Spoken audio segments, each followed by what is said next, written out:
era muito carismático. Ele conquistava as pessoas com o jeito que ele falava. Dava nome de anjo para os adolescentes. Ele próprio se intitulava como anjo e dizia que seria de Deus. Quando que você começou a se envolver com ele? Foi quando eu via que muita menina ia para casa dele. E eu comecei, se elas vão, eu também vou. Ele utilizava tudo isso para praticar abuso e conseguiu consumar o ato sexual com diversos adolescentes, algumas com 11 anos de idade. Depois que eu suspeitei que eu estava grávida, ele falou que eu só tinha ficado com ele para acabar com a vida dele, que ele tinha se arrependido, que eu era um erro. Os pais e o pastor da igreja dizia que o comportamento dos jovens mudaram. Eles passaram a ficar mais agressivos em casa e praticando autolesão, uma automutilação. Cortavam os braços e as pernas. Foi por causa das chantagens dele, ele me manipulava muito. E ele me chantageava muito. Se eu não fizesse a vontade dele, ele falava coisas que me magoavam muito. Eu já cheguei até me matar, tomar 3 comprimidos antes de dormir. Dói ouvir isso? Dói. Acho que para qualquer mãe, né? A gente tem que reagir tanto por ela como pelos outros.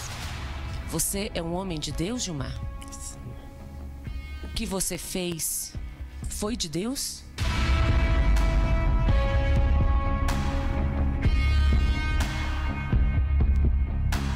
Essa menina tem 15 anos. Ela é uma das crianças e adolescentes que foram enganadas por um homem de 36 anos no Itapuã. Ele é um falso pastor, se intitulava Anjo e dizia que era pai de todas essas meninas, para que pudesse assim se aproveitar e abusar de todas elas.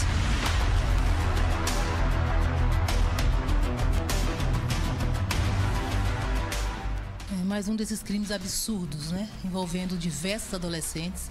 Nós acreditamos que o grupo seja bem grande, as crianças ficam envergonhadas, outras se sentem ameaçadas, mas a história vai aparecendo. Confirmadas, já são 5 crianças e adolescentes que foram abusadas sexualmente por Gilmar Oliveira dos Santos, de 36 anos. Primeiro ele se aproximava da igreja, se envolvia com a liderança ali e passava a ter um atendimento ou um envolvimento direto com os jovens da igreja. Em uma delas, ele chegou à igreja, na última, trazendo já esses adolescentes com ele, entre 10 e 15 anos. Ele levou cerca de 20 adolescentes que o seguiam. Ele praticamente estava criando quase que uma seita em torno dele mesmo e as crianças chamavam ele de pai. E, apesar de chamá-lo de pai, ele ainda utilizava essas simulações aí para conseguir abusar dessas crianças. A mãe de uma das vítimas já tinha desconfiado que tinha algo de errado. Cheguei a falar para ela que eu não tinha gostado do pastor, né, da forma do pastor, dos pastores, né, que era um casal. E falei com minha filha, falei, eu não gostei de lá, tem alguma coisa errada lá. Eu preciso ter alguma coisa errada, eu não sei dizer o que é. E aí eu falei com minha filha, eu falei, olha, você precisa ir lá, né? E ela falou assim, não, eu vou. E ela foi com uma outra pastora. E ela foi nesse culto, ela falou, realmente, mãe, tem alguma coisa errada e muito grave aqui. A desconfiança dessa mãe era sobre o que Gilmar estaria ensinando para essas meninas ao se titular Anjo Eric, ou até mesmo de pai. Só que o que chamou a atenção ainda mais dessa mãe é que apareceram várias crianças e adolescentes mutiladas, com os braços e também as pernas marcadas com cortes que elas faziam com gilete. Vi algumas das meninas com marcas nos braços. Aí um dia eu cheguei e chamei ele na minha casa, bem aqui. Falei, olha, tá acontecendo isso, das meninas tá se cortando. Por qual motivo? Por quê? Né? Ah, mas isso aí é porque elas não acreditam em Deus direito. Aí veio os Exu e pegaram, porque elas não sei o que. Eu falei, não, porque eu não acredito, sei lá, no tal do Anjo Eric, que Anjo Eric é um demônio, não é um anjo. E eu sempre tentava falar isso para elas e elas não acreditavam, porque elas estavam tão cega por ele, por tudo que ele falava, que tudo que você falava com esses meninos não adiantava. Eles são um grupo grande, de 20 por aí, 20, 25. A própria filha, inclusive, tentou se matar se mutilando. As marcas estão pelo corpo. Ela chegou a colocar o nome de Gilmar na perna. Isso tudo porque ela se sentia ameaçada ao se apaixonar por ele e achar que poderia estar sendo enganada ou até mesmo trocada por outra menina. Prometeu que ia casar comigo, que ia ficar comigo, que ia namorar comigo, pra Deus abençoar a gente, que a gente ia ficar junto, que quando eu chegasse numa certa idade a gente ia namorar. Mas que não podia contar pra ninguém. Sim, ele não deixava, principalmente ele não deixava de jeito nenhum falar pra ninguém. Eu vou sumir da sua vida, se você contar pra alguém, eu vou sumir da sua vida. E eu ficava com medo, porque eu gostava muito dele. E teve uma que, inclusive, escreveu na perna que a culpa era do Gilmar. Sim, grafou ali com gilete, se mutilou, e você consegue enxergar ali da leitura nas cicatrizes, a culpa é do Gilmar. Isso mostra como elas estavam perturbadas emocionalmente. E algumas relatam a questão da ameaça, que ele sempre ameaçava e dizia, não conte para ninguém, que é o primeiro comportamento de quem é abusador, de quem é estuprador. Outra vítima chegou a escrever uma carta dizendo que iria se suicidar. Graças a Deus, o pior não aconteceu, porque o pastor, juntamente com algumas mães, denunciaram Gilmar à polícia. Era muita criança envolvida. Isso me doía muito, porque tem crianças ali que pais não ligam muito para elas. Elas não têm aquele acolhimento de mãe, né? E é muito triste. Eu já passei por muitos, não fui abusada, mas fui assediada em épocas passadas, dentro de casa, por familiares. Então, isso me doía muito. Tá acontecendo isso de novo. As paredes da casa dele estavam grafadas com o nome das adolescentes. Elas mesmas escreviam ali, botavam o coraçãozinho, aquela coisa bem inocente, mesmo de envolvimento emocional com eles.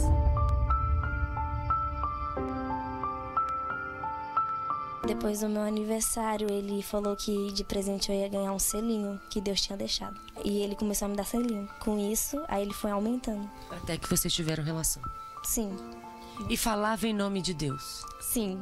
Falava que Deus deixou, que era da autorização dele. E que ele era um anjo. Era duas coisas. Era Deus falava e o anjo dele, o arcanjo Eric. Então criava todo um enredo ali que envolvia as adolescentes para, em troca disso, praticar abuso. Além de presentes, presenteava, pagava rodadas de pizzas, dava sapatos, sandálias, presentes diversos para que essas meninas permitissem o abuso. E com o tempo elas passaram a se envolver. Nós temos diversas adolescentes envolvidas no caso que estavam envolvidas emocionalmente com eles. Inclusive ele prometia casamento, dizia que iam casar, tal. Quando que você começou a frequentar as igrejas? Você tinha quantos anos? Você lembra? Não. Não lembra? Tem 2 anos que eu estou frequentando a igreja. 2 anos que você está frequentando a igreja? Sim. E o que acontecia? Por que você sempre ia de uma igreja para outra? Era sempre a mesma religião? Era sempre a mesma igreja? Ou eram igrejas diferentes? Você lembra disso? Por que você não quer falar? Você tem vergonha do que você fez? Tem? Você se arrepende pelo que você fez? Você tentava se envolver com essas meninas em troca de alguma coisa? O que você queria com essas meninas? Por que elas se apaixonavam por você? Tá todo mundo lá em casa agora te vendo e achando que você é um monstro. Você é um monstro? Por que você não é um monstro? Até Deus sabe o que você vê. Você não é um homem de Deus? Você está arrependido do que você fez? Não? ele frequentou outras igrejas e ele sempre criava algum tipo de problema e logo saía. Nessa última igreja, onde ele abusou de todas essas adolescentes, ele passou apenas 3 meses. Mas essas adolescentes ele já trouxe do convívio deles. Então ele veio para a igreja com cerca de 20 adolescentes que já frequentavam a casa dele pelo menos mais de um ano. Então é possível que o grupo seja grande e que essas identificadas agora, nós podemos nos assustar com a quantidade de pessoas que podem aparecer ainda sendo vítima dele. Todo dia ao dormir eu pedia ao meu Senhor, falava: meu Senhor, seja feita a justiça, não deixe ele fazer com outras famílias, acabar com outras famílias igual ele acabou. Ele não acabou com a minha, não. Ele jamais. Minha filha é linda, é maravilhosa, tem uma vida toda pela frente, só tem 15 anos. E as outras crianças também, agora que elas vai fazer algumas 10, 11, 12 anos, é pro resto da vida. Mas elas vão saber que um dia alguém lutou por elas e não deixou em vão, e não deixou esse marginal fazer com outras crianças. Ele, em uma conversa com a pessoa da família bem próxima, que já tinha alertado ele que não era salutar, que não era bom a presença desses adolescentes na casa dele, ele disse o quê? Não dá nada. Então, agora ele vai ver que realmente vai dar em alguma coisa. Perdão de Deus a gente não sabe, mas a justiça vai ser feita pelos homens. Com certeza que ele usa a igreja, ele usa o nome de Deus, mas de Deus não tem nada e de igreja não tem nada. Na verdade, a gente só percebe que é um charlatão, um estelionatário sexual que usa artimanhas e conversas das mais diversas para ludibriar, enganar e obter favores sexuais de crianças e adolescentes. DF Alerta falou. Tá falado.